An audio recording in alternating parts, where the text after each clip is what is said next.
What's happening, America?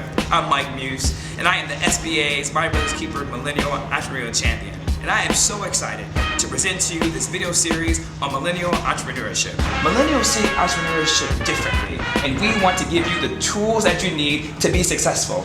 I am so excited to present to you 6 millennial entrepreneurs that come from a wide spectrum of industries, from fashion to digital to music to agencies. The list goes on. And through their stories, they're going to show you how you can do biz your way, on your terms, on your agenda, on your platform. Welcome to Biz My Way.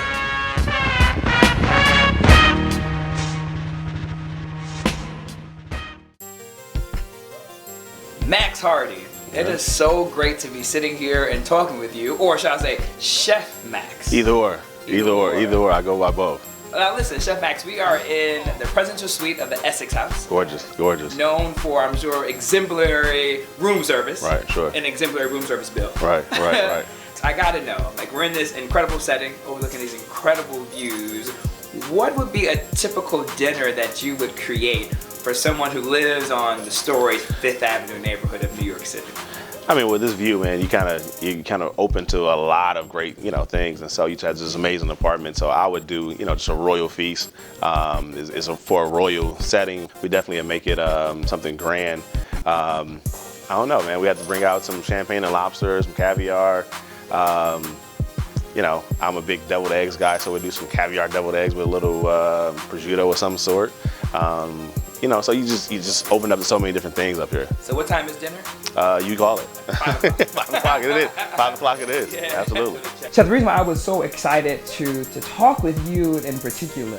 For us, eating is a lifestyle. Right. And there's nothing more frustrating to me that there's not a lot of us in a culinary world. So talk to me about your thoughts within that space. The hard part for us is that we didn't see that growing up. We didn't see an African-American chef.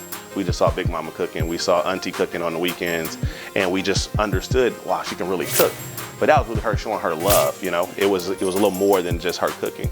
But we didn't understand how to take it to the next level. We just said, okay, we're gonna leave it there. Maybe grandma might sell some pies on the weekend, or for Thanksgiving, or a peach cobbler or something, but it wasn't something that we thought of a career path. But now you have a lot of chefs that becoming this rock star. You can really make it and feed your family and change your lifestyle and change the world through food. I love how you mentioned we saw grandma or Big Mama as an expression of her giving love. Yeah. So for the millennials who are out there who see their grandmothers, who see their mothers and their fathers, right, showing acts of love, and who know they can do it as well, how then do we translate that from the act of love to an act of enterprise? For me, I wanted to take my skills and my love and turn it into an empire.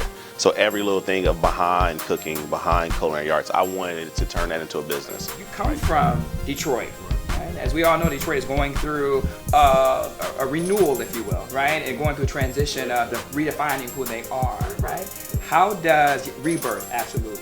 How does someone go from a city of Detroit that's going through a rebirth and end up cooking and being a private chef for the chef of the Prime Minister of Dubai, right? For being the celebrity private chef for Amari Stoudemire. Like, how does one do that? Coming from Detroit, and that's a rough city, but at the same time it's a great city. It shows you hustle, it shows you, passion, it shows you how to be humble as well.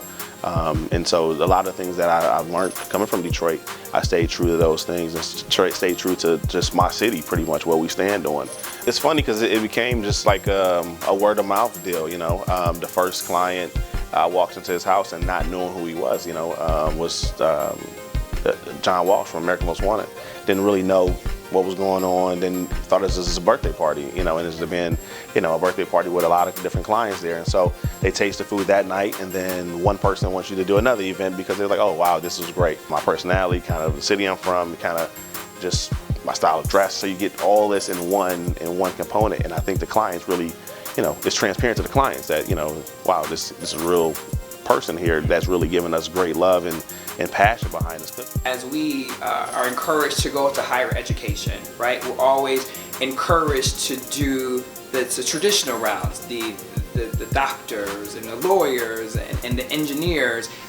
very traditional route. Culinary isn't in that conversation. Right. So how did you get your nerve or confidence to go against the grain? I mean, for me, it started, and it really didn't start because I really wanted to be a chef. It started because I thought I was going to, be an NBA player and make it out the hood playing basketball, right? But I got hurt my junior year in high school and couldn't play for 6 months, and my left hand was shot.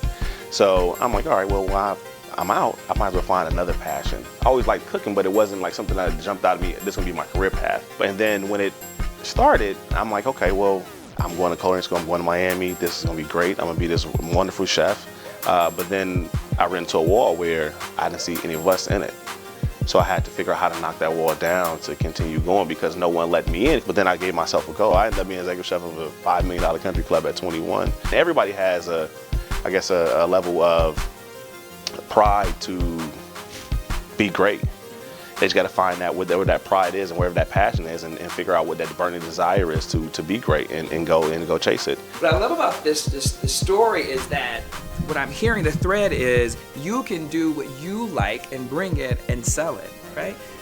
But with that, it's hard, right? So how do you monetize? How do you go about learning how to do price structures for something of idea that's new? That was something you just got to learn, along the way. You really don't know what to charge a dinner for $5, when you first start. What does that really cost you? What is your time? What's your worth? And so I had to figure out what my worth was as a chef before I could start charging people. And then when I figured out my worth, then I set the bar and I set the number. In the price structure of it, I just had to figure out, where I wanted to be, and cost it out.